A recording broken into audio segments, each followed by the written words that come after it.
साथियों, बहुत सारे ऐसे न्यू कैंडिडेट्स होते हैं जो अक्सर मुझसे पूछते हैं कि अगर यदि उनको एनओएस में फ्रेशली एडमिशन लेना है और उनका कोई फॉर्मल एजुकेशन नहीं है तो वह क्या करें। तो सबसे पहले मैं आपको बता दूं कि अपने देश का सबसे बड़ा open government affiliated registered government के अंडर चलने वाली ये एक बड़ी संस्थान है और इसमें पहले के वीडियो में भी मैंने बताया था कि इतना अपडेट है ये बोर्ड कि इसमें आप जो कुछ भी सोचते हैं वो सारी बातें इसमें हैं। फ्रेश एडमिशन अगर कोई कराना चाहता है तो इसके दो तरीके हैं।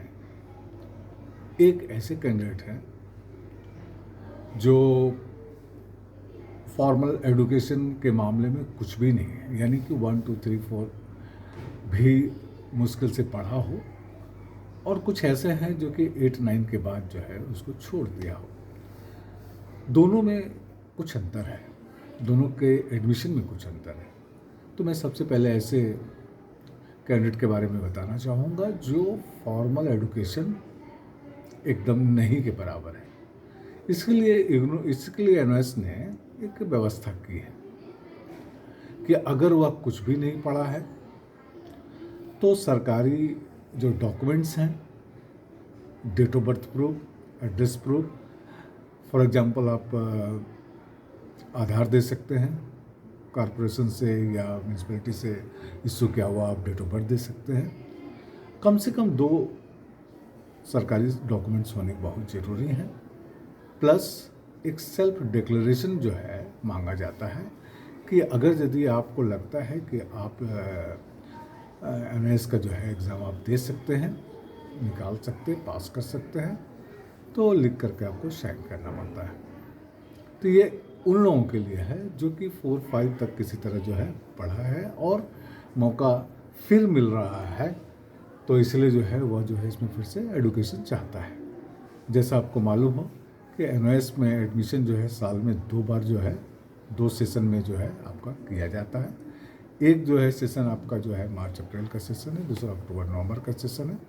तो इस सेशन में जो है आपका 6-6 महीने का मोटा मोटी एक सेशन होता है, इसमें आप आराम से जो है एडमिशन करा सकते हैं। कुछ ऐसे भी स्टूडेंट्स होते हैं जो 8 9 तक पास करके आप जो इसको छोड़ दिया है और फिर मौका मिलने पर इसको अपडेट करना चाहता है। तो ऐसे स्टूडेंट के साथ के लिए मैं कहना चाहूँगा कि उसके पास बहुत सारे डॉक्यूमेंट जो है पास के होते हैं। जैसे for example government registered school के टीसी मिल सकते हैं उनके पास जो है एडमिट रजिस्ट्रेशन जो 9 में उन्होंने कराया होगा, ये सारी चीज़ आपको मिल सकते हैं। तो ये जो है आराम से जो है इसका एडमिशन आप कर सकते हैं। कुल मिलाकर के आपको मैं बताऊं कि कम से कम 2-3 सरकारी जो है डॉक्यूमेंट्स रहने से ही आपके एडमिशन का कंफर्मेशन जो है बहुत ईजीली हो जाता है। पैसे वगैरह की अगर यदि बात करें, सेशन वगैरह की बात करें, तो मोटे मोटी आप मान लें कि एनओएस जो है आपका 10 और 12 यानी सेकेंडरी और सीनियर सेकेंडरी का कोर्स ही करवाती है, और दोनों में लबोलवाब जो है आपका खर्चा 5 से 7 हज़ार मैक्सिमम जो है आपका गिर सकता है, सब कुछ ले करके। यदि आप गाइड वगैरह ले ले या इस तरह का चीज़ें ले ले तो सेशन में जैसा मैंने बताया आपको कि आपका या तो आप मार्च अप्रैल से पहले मार्च अप्रैल के लिए और अक्टूबर से पहले जो है अक्टूबर के लिए आप आराम से इसको कर सकते हैं। 100% ऑनलाइन है।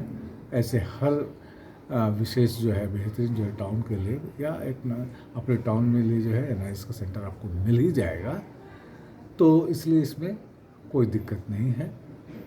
एडमिशन का कंफर्मेशन यदि बात करें तो ऐसा देखा जाता है कि यह इतना आसानी से नहीं देता। इसके कुछ कारण भी है, इतना आसानी से नहीं देता है, यानी कि कम से कम 4-5 महीने के बाद ही एडमिशन का कंफर्मेशन देता है।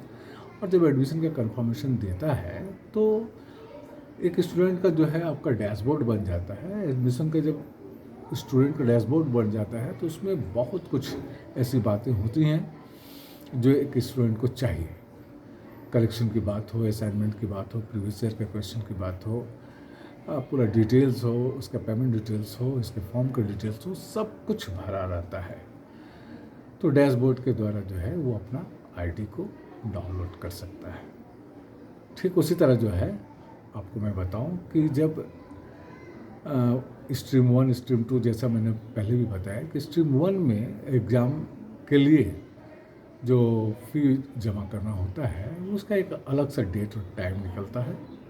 उसी के आसपास आपका असाइनमेंट का भी जो है अपलोड करना पड़ता है, उसके भी बेहतरीन नंबर्स आपको मिल सकते हैं, उससे भी आपको बहुत ज़्यादा लाभ। तो थोड़ा सा डिस्टेंस में ही दिक्कत होता है कि कम्युनिकेशन गैप होने के कारण जो है बच्चे अगर यदि किसी वजह से कम्युनिकेट नहीं कर पाए अपने स्टडी सेंटर से या कोई अपने जो है पैरागॉन से, तो दिक्कत हो जाती है। तो मैं चाहूँगा जो भी इस डिस्टेंस में एडमिशन लेना चाहते हैं वो कोई ना कोई एक बेहतरीन जो है आपका कम्युनिकेटर को ज़रूर रखें, चाहे अपने स्टडी सेंटर चुन ले, चाहे अपने शहर के आसपास के किसी कोचिंग सेंटर में चुन ले और उसको वहाँ रख ले, तो मेरे ख्याल से जो है बहुत ही ज़्यादा बेहतर होगा। थैंक यू, धन्यवाद।